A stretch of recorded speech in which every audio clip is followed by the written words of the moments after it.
ma grand-mère est morte, mon oncle est mort aussi. Oh, je suis trop stylé et je suis tellement stylé que je vais pas parler fort. Je trouve qu'ils sortent quand même un peu tout le temps la même chose. Dans le rap français, soit il y a un côté spontané, mais fait à l'arrache qui m'énerve, soit un côté rien ne dépasse et c'est tout plat. C'est des facts, quoi. Que des techs désastreuses. Que des tapines. On voit tes gros pieds. C'est pas gratuit. Hein. Donc, alors, hop. Pardon. Donc, je vais commencer par mon top 3. Mon top 3, c'est ce que ferait Capitaliste 1 et 2. Putain, on est en 2025. Le Congo vient de se faire vendre comme si on était en 1905. C'est pour ça que nous, dans les blocs, on continuera à vendre jusqu'à la fin. Madame la juge, il nous faut aussi notre part du pain. Bon, déjà, c'est un trappeur qui fait vraiment une musique qui essaye pas du tout d'être sophistiqué ou quoi. Vraiment, c'est la basse, elle est sale. Le mix, il est sale. Le mec est un rappeur, il est... Alors, quoique, il s'aventure un peu du côté du R&B sur quelques sons. Par exemple, Elle me dit que j'ai beaucoup aimé. La petite me fait des signes pendant que moi je suis dans l'auto. Midi posé sur le bloc comme d'habitude qu'elle freine en photo. Et toute ma vie j'ai songé partir loin, loin, loin. Mais pour l'instant où je suis c'est seulement dans le coin. Mais si je dois résumer pourquoi j'aime ce que ferait, c'est d'abord parce que c'est marrant, c'est divertissant. C'est le rejeton du capitalisme occidental, de qu'est-ce qu'il crée comme mentalité et comment qu'il traite ceux qui le subissent. Parce qu'en fait, ce que ferait, qu'est-ce qu'il dit ? Il est congolais, émigré en France, mais que du coup, son pays est pillé pour créer des iPhones, etc. Tu vois, l'iPhone 17 revient, etc. Oui. Et lui, il dit, bah ouais, mais moi, en tant que Renois, en fait, je suis dominé. La société ne veut pas que je réussisse. Et ben moi je vais réussir quand même parce qu'en fait j'ai les mêmes désirs que ce capitalisme insuffle dans tout le monde, ce désir d'argent, ce désir de consommation. Et du coup cet iPhone, je peux peut-être pas l'acheter mais je vais le voler et je vais le voler à qui ? À Louis. Et ça j'adore cette image, je sais pas pourquoi ça m'a beaucoup marqué. Tout ça en plus c'est porté par une putain d'écriture, un mec vraiment marrant, en plus esthétiquement avec ses deux voix, il y a vraiment un truc impactant. Et je me suis réécouté les deux Il a fait des petites mixtapes avant volume 1 et 2 et c'était vraiment beaucoup moins bien quoi. C'était de la drill, il y avait du charisme mais c'était vraiment beaucoup moins bien. Avec Capitalisme, il y a un step de fou. Pour moi franchement c'est une espèce de classique, je pense que je vais me le réécouter tout au long de l'année. Pour préciser, on a chroniqué les deux chacun à leur sortie à l'époque donc n'hésitez pas si vous voulez plus de... On a chroniqué pas le 2, le 1 oui. Je vous conseille, moi j'adore Capitaliste 2 juste parce qu'il y a tellement de bars sur Sarko, moi j'ai adoré, tu sens ça lui a tellement plein de samples très rigolo. Et sinon, un son comme Biberon, par exemple, que j'ai adoré. Biberon ouais. Biberon. Moi, voilà. J'ai beaucoup aimé le son avec Untrill. Parce les deux voleurs du Louvre. Les deux voleurs du Louvre. Parce que, mais pareil. Les bijoux de la couronne. Oui, bah déjà, il utilise des extraits comme ça de l'autre, la Charançon. Donc, 3 fois, on coupe la sonnette. J'ai claqué 14 chez Louis, on m'appelle Roi Soleil. On a les mêmes refs en fait, tu vois, on a le même suivi de l'actualité et on pense un peu la même chose donc... C'est un rappeur, quand il voit un truc sur Twitter, il en fait un son. Ouais, voilà, marrant. C'est ça. Je tiens à te remercier. Tu as parlé de ce que ferait sans dire que c'était les enfants perdus de 13 blocs ou je sais pas quoi. C'est vrai, merci. Bien sûr. Mon top 2 c'est Infinite, Monsieur le Fer. C'est une mixtape qui m'a absolument régalé, que j'ai trouvé extrêmement bien construite. On en a fait tout un épisode donc je vous conseille d'y aller. Lié avec Vust, excellent aussi. Vust aussi avec Hautzel Plaza. Et ce que je voudrais dire avec Monsieur le Fer, c'est ce qui est cool, c'est qu'avec 888 Infinite, il nous avait offert un Infinite Laid Back. Il y a pas longtemps, il me jetait dans la Seine. Aujourd'hui, la salle est pleine. Et dans le public, je peux me jeter de la scène. Cousin, en vrai de vrai. Très solaire. Et il y avait des gens qui avaient justement dit mais il est où l'Infinite un peu motivant et ben en fait il est là. Il est dans ce Monsieur le Fer qui est un perfect au fait. Toutes les prods sont extrêmement bien choisies, les feats sont bien choisis. Il y a à la fois des sons très motivants, c'est la majorité de l'album. C'est moi le plus silencieux de la pièce. Les chiens ne trouvent pas la bœuf dans la caisse. Le maire peut dire tout ce qu'il veut dans la presse. J'arrive chez toi, je mets le feu dans la tête. Mais aussi des trucs un petit peu plus laid back, un petit peu plus sympa. Et pourquoi moi je trouve ça autant marquant Infinite, c'est que c'est de la musique de communauté. C'est vraiment un gars, on sent qu'il est une espèce de haut-parleur de là où il vit et il arrive à retranscrire comme ça une ambiance, une mentalité et avec toujours en étant marrant, en ayant des phases impactantes, mais impactantes à la fois dans leur côté drôle, mais aussi des fois politique. Je vous laisse écouter l'intro de 888 pour voir ce que je veux dire. Et donc voilà, Infinite, ça m'a régalé. Il a sorti en fin d'année un petit EP que j'ai trouvé excellentissime qui s'appelle Above the Dream. Il n'y a pas un seul son à jeter là-dedans. Et en plus, ce que j'adore, c'est que le mec, c'est tous les potards à fond dans la West Coast. Et le single qui m'a mis une gifle, c'est Un Fils Back. Donc allez écouter ça. Compte de ta mère chez Chris Tex devant le tabac de A-Town. Fais ton pare-balles parce que ça c'est plus qu'un playground. Là où tout le monde rappe le prolo à un numéro près. C'est comme avoir le numéro d'une bombe à un numéro près. Et mon top 1. Alors, Attends, top vous allez 1. rigoler. Je veux expliquer. là, Essaye de Là, deviner. c'est tellement pour les Reels qui fait ça. Pandemonium de Vald. Oh putain. Avant tout, je dis Dieu merci. Avant de manger, je dis Dieu merci. Même si les frites sont mouillées, je dis Dieu merci. J'ai des amis avant que j'ai des ennemis. Il faut que je sois un peu touchant. Pandemonium, c'est pas un album que je mets dans le top 1 pour la proposition musicale, même si je trouve que ça a beaucoup marché. En fait, il y a 2 raisons principales. La première, Vald, c'est un artiste que je me suis pris à fond avec les NQNT. C'est quelqu'un qui m'a fait rentrer dans le rap. À une époque où j'en écoutais un peu, c'est le premier mec où je me suis dit, putain, ça rime bien quand même, comment il fait, etc. Donc je me suis renseigné et ça m'a ouvert à faire des Al Capote et tout. Et en fait, toute une esthétique du rap underground que je connaissais pas et qui Moi, m'a c'est fait... Al Capote qui m'a ouvert, mais pas de la même manière. Et qui m'a fait tomber amoureux de cette musique. Donc déjà, je le remercie pour ça. Salope, plus haut, plus haut, plus haut, plus haut, plus haut, plus haut, plus haut, plus haut, plus haut, plus haut, plus haut, plus haut, plus haut, plus haut. Merci Val. Et Vald, en fait, je l'ai suivi jusqu'à Xe parce que je trouve toujours que à ce moment-là, les albums que sortait Vald, il capturait quelque chose de l'époque. Dans sa manière d'écrire, dans sa manière de dire les choses, et même dans sa manière de proposer une trappe hyper hardcore et tout, il capturait quelque chose d'un esprit de l'époque que j'ai jamais retrouvé ensuite. Et donc du coup, je l'ai lâché un peu, notamment avec l'album V, que j'ai trouvé vraiment raté, pas intéressant, une sorte de caricature de Vald. Et là, avec Pandemonium, en fait, je m'y attendais pas, mais je trouve que c'est un Vald qui a grandi, qui est plus mature et qui, moi, m'a touché. Et je l'ai dit dans ma chronique, vous pouvez aller voir. Mais pourquoi il me touche ? C'est pour ces 2 morceaux, Dieu merci. Il y en a 3. Dieu merci, Les Échappés et Paradis perdu. Hello Marie, couche-toi là. C'est pas l'hôtel des 3 canards. Elle est bonne qu'à faire des gosses. À faire allô la caf. Parce que je trouve que c'est extrêmement bien écrit. Je trouve qu'en plus, l'album, il a une conception qui est à la fois subtile mais cohérente. C'est-à-dire qu'il a un fil directeur. Et quand on comprend ce fil directeur, en fait, on apprécie l'album vraiment autrement. Et cet album me touche à un moment où moi aussi, j'ai subi des pertes. Ma grand-mère est morte, mon oncle est mort aussi. J'ai subi leur mort en me disant oui, bon, bah, on s'y attendait, c'est pas grave, je pensais que ça me touchait pas. Et en fait, quand j'ai écouté son album, ça m'a fait me rendre compte qu'en fait, ces morts-là, elles m'avaient touché, tu vois. Et quand il arrive sur Les Échappés et qu'il dit Hey, ça fait mal, ça passe pas comme la première fois. La première fois que t'as déposé des fleurs, ça a brisé ton cœur. Là, je suis presque émouvant, je veux pas être moqueur. ça m'a marqué de fou ce son. Et Vald, il arrivait à me toucher sur des sujets qui m'ont marqué cette année et à exprimer aussi des choses que moi, j'arrivais pas à exprimer et même à m'en rendre compte, au fait. À quel point ces 2 morts, en fait, elles m'ont marqué. Ça m'a aussi permis, quelque part, de les accepter, tu vois, d'aller de l'avant. Et en plus, j'ai trouvé ça très touchant, le morceau sur sa mère. Je trouve qu'il est magnifique et je trouve pas d'autres morceaux qui m'ont autant marqué sur comment rendre hommage à quelqu'un, mais j'invite à aller retourner voir ma chronique. Avec cet album, il m'a rattrapé. J'ai un peu ensuite lâché avec Pandemonium Reloaded et tout ça, mais rien que pour ça, je le remercie. Et je vous conseille d'aller écouter cet album. Et en plus, je trouve que les 4-5 premiers sons et les 2 derniers, c'est des top carrières. Le reste, on peut oublier un peu. Vald, Pandemonium, non pas parce que musicalement, c'est le truc qui m'a le plus marqué, mais parce que c'est le truc qui m'a le plus touché. C'est le principe d'un top. Très bonne analyse du chroniqueur anti-shot. Tu parles de qui, Quentin? Bah, déjà, je vais dire les nominés. Non mais on s'en fout de tes nominés. Oh, là, les dans le nominés. top. Je veux les mentions honorables. Car toi, tu parles pendant 1000 ans de chaque album. J'ai pas envie de parler de 1000 ans de chaque album. Je trouvais que c'était assez dur dans le sens où aujourd'hui, le rap français, vous le savez, c'est très... C'est de la merde. Il a passé sa phase avec des gros trucs mainstream et tout. Maintenant, c'est très éclaté. Il y a plein de sous-genres de partout. Du coup, on se retrouve avec plein de propositions qui sont toutes très bonnes, mais qui sont toutes incomparables les unes avec les autres. Va comparer donc Tariq Azouz, là, que j'ai découvert sur le tard, avec Crimeland de Hologram Low et Jungle Jack. Oui, c'est Très vrai. bon album. Rien Deux à voir. propositions que j'ai adorées, tu vois. Rien à voir. Mais va dire, qu'est-ce que t'as préféré? Untree, le bruit de la machine à billets, Oui, que j'ai bien beaucoup sûr. aimé. Famille nombreuse, désolé pour l'attente. Oui. On va arrêter de parler d'eux Monarch, parce que Mauvais sinon- Money, Ouais. Infinite avec Monsieur Lefer. Bon, ça pour le coup, j'ai réécouté et c'est un peu moins ma cam. Du coup, dans mon top, il y a ce que ferait. Il y a ce que ferait, il y a Capitaliste 1 et 2, pour les raisons que tu as citées. Un côté spontané Oui. et efficace, je retrouve pas trop dans les autres albums.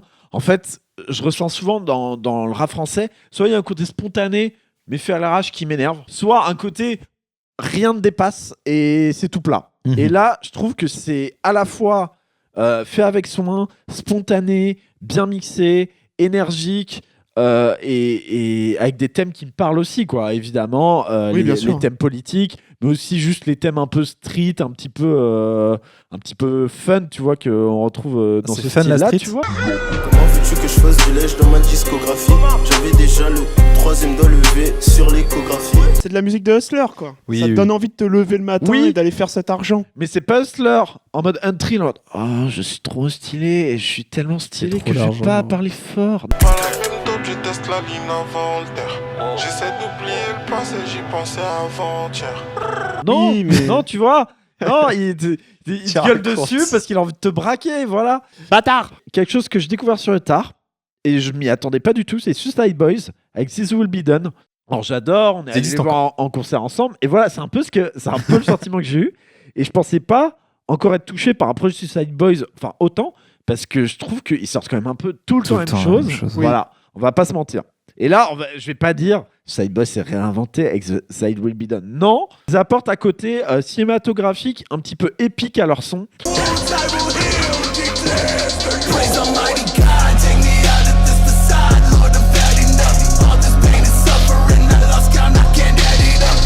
Side Boy, tu sais, c'est un peu le bayou, le côté sale, le côté en fait pas trop, ou alors le côté un peu néo-grunge, un peu chanté. Il va rajouter, oui, ce côté... on va mettre des chœurs, des cloches, des trucs un petit peu plus solennels, des trucs un petit peu plus grandiloquents qui, je trouve, fonctionnent bien avec ce qu'ils font parce que Suicide Boys, c'est quand même très imagé. Je crois qu'ils avaient dit que dans une interview, ils étaient passés par énormément d'étapes dans leur carrière, qu'ils essayaient beaucoup de faire plein de choses différentes dans leur musique et qu'en fait, ils arrivent à un point où ils se sont trouvés. Maintenant, ils veulent un peu travailler un style, enfin...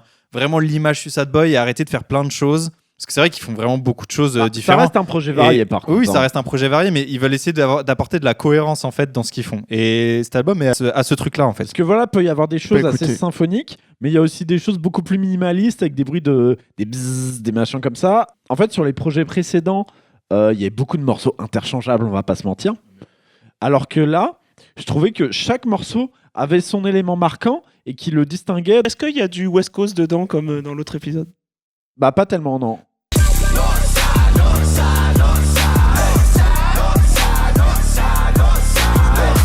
Je te rappelle pas mon... C'est une référence. Donc allez l'écouter si vous, comme moi, vous avez un peu lâché Suicide Boys ces dernières années. Ils se renouvellent, je pense qu'ils se rendent compte qu'ils commencent à faire la même chose en boucle et que c'est chiant. Et enfin, troisième, donc celui que j'étais censé pas aimer, Nobody Likes Birdie, Manifest. Tu vois, ce genre d'artiste qui est émergent, qui a sorti peu de projets. Moi, je me pose toujours la question parce que c'est toujours le pile ou face avec les artistes émergents. Est-ce qu'ils vont refaire la même chose en boucle et on va s'emmerder? Ou est-ce qu'ils vont réussir à progresser? Et moi, je trouve que c'est une très bonne avancée dans sa carrière. Juste pour aller à mon bail, je croisais la BST. J'aime mon 5-9, je le RPST. Mais je me souhaite quand même de pas y rester. Alors, vous en avez parlé, j'ai vu votre épisode, très bien. Merci. Vous Merci, pas tu invité, es sûrement la seule personne à avoir regardé l'épisode. Bah, moi, c'est notamment en termes de sonorité. Je trouve qu'il va chercher sur des choses un petit peu plus fat, un petit peu plus grandiloquent. Il sort du côté purement mélancolie street du mec qui galère. Et en fait, vu qu'il s'en sort, il en parle textuellement, mais je trouve que ça se manifeste aussi musicalement. Et moi, je trouve ça cool d'accompagner... En fait, que l'évolution textuelle s'accompagne d'une évolution musicale qui soit cohérente. Tu dis que ça chiale, mais moi je trouve que ça chiale plus dans les prods que dans la manière dont il rappe. Et du coup, moi ça me parle plus en fait. Regarde des sons comme Blue Jeans, c'est quand même un projet où il chantonne plus, où il est très mélancolique. Il est un peu en mode laid back sur la bataille de la Somme, des choses comme ça. 10 sacs de cocaïne dans les new jeans. C'est la classe pop, je me déplace comme Blue Jeans. Dans ma sacoche, j'ai la Mac avec le bullshit. Je trouve ça bien fait, tout simplement. Après, mais tu vois, c'est pas moi ce que je dis dans l'épisode, c'est pas l'épique par exemple à la Gucci Mane ou à la trappe de Waka Flocka Flame. C'est bizarre qu'il fasse ça. Oui, mais c'est épique en mode sample de vieux films de guerre, en mode la bataille est derrière moi, tu vois, j'ai survécu, mais à quoi bon? Si vous voulez notre avis, mon avis et celui d'Hugo, on a fait tout un épisode là-dessus, allez streamer. De toute façon, la frontière entre épique et mélancolique de la musique est très fine parce que en fait c'est exactement les mêmes accords, les mêmes mélodies, c'est juste la manière dont tu vas les jouer, c'est-à-dire le tempo ou si l'accompagnement va être très rythmé ou pas, qui fait que ça va être épique ou mélancolique. Il y a une vidéo qui est assez drôle. Tu vois, t'as le guide theme de Street Fighter 2, tu vois giga épique, pam pam pam pam. Alors en fait, tu joues la même chose au piano triste, lent, ça devient un truc qui fait chialer. Parce qu'en fait, musicalement, épique et mélancolique, c'est exactement la même chose. Ok. Oh, allez, c'est parti pour le top 2025 de Hugo. Par contre, toi, tu peux parler que 2 minutes en retard. Top 1, Théodora, Mega BBL. Ok. De toute façon, sur mon top 3, il y a 2 albums dont on a parlé dans Des riffs et des lettres. Le premier, mon album de bandeur, c'est Battle Royale de Onyx Très et bien. l'usine. Très bon album. Je l'avais oublié, je suis un connard. Fais pas le narvalo, frérot, fais pas le narvalo. Fais pas le narvalo, frérot, fais pas le narvalo. Fais pas le narvalo, frérot, fais pas le narvalo. On en a parlé. Faites pas les narvalos. Faites pas les Don't Play Narvalo, je vous conseille d'écouter. Onyx, groupe new-yorkais, enfin duo new-yorkais de rappeurs qui sont dans le rap hardcore, voilà, qui ont des grosses voix, qui rappent la rue, en featuring, en collaboration sur tout le projet avec l'usine. J'ai l'air montréalais, rien à voir. Montreuillois. Composé de plein de monde, mais mes petits chouchous, c'est quand même Souffrance, le GOAT, et évidemment Senza. Voilà, il y a aussi Tony Toxic et Vaquez. Collaboration entre les États-Unis et la France. Voilà, on en a du coup déjà parlé. C'est un album qui va que je conseille à toutes les personnes là qui sont nostalgiques du rap à l'ancienne et tout ça. Rarement d'accord avec ces personnes-là.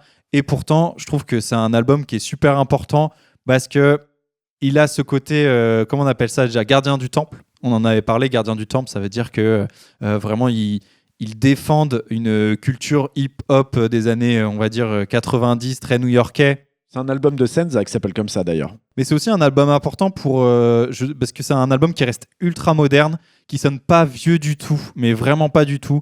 Je vous conseille d'écouter Don't Play Narvalo. En fait, il y a une énergie...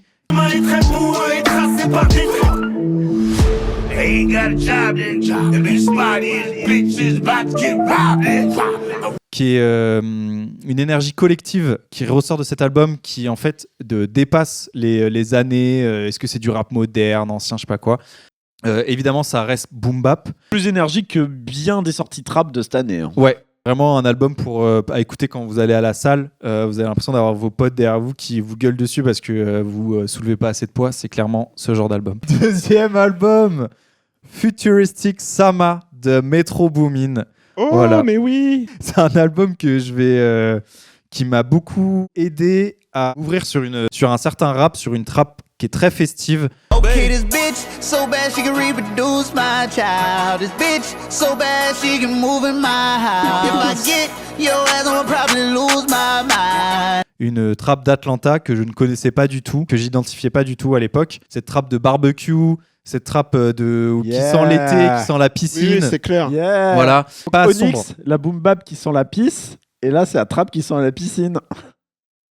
Je vous conseille d'aller voir l'épisode. Oui, on en a déjà parlé déjà. On en a déjà parlé. C'est un album très coloré, avec énormément de références d'Atlanta, de rappeurs d'Atlanta. Et mon top 1, où je vais un peu plus m'étaler, c'est Coton Blanc Argent Sale de Jeune LC. Franchement, il aurait pu être dans le top. J'ai fait un choix, mais merci d'en parler. Bah, franchement, là, je peux pas passer à écouter. Je peux pas dire autrement que c'est mon top 1. Ouais. Tu l'as pas écouté? Parce que c'est votre truc là. Repose en paix Kadhafi, Yasser Arafat. Je verse un peu d'alcool, en l'air je tire une rafale. J'écoute du gangsta rap quand je suis Habat. Sur boulevard, quelques clients à Rabat. Rappeur parisien de cœur, vraiment il l'affirme dans ses textes. Moi je connaissais très peu Jeune LC, je savais que c'était une référence, que c'était un rappeur qui a beaucoup influencé d'autres rappeurs.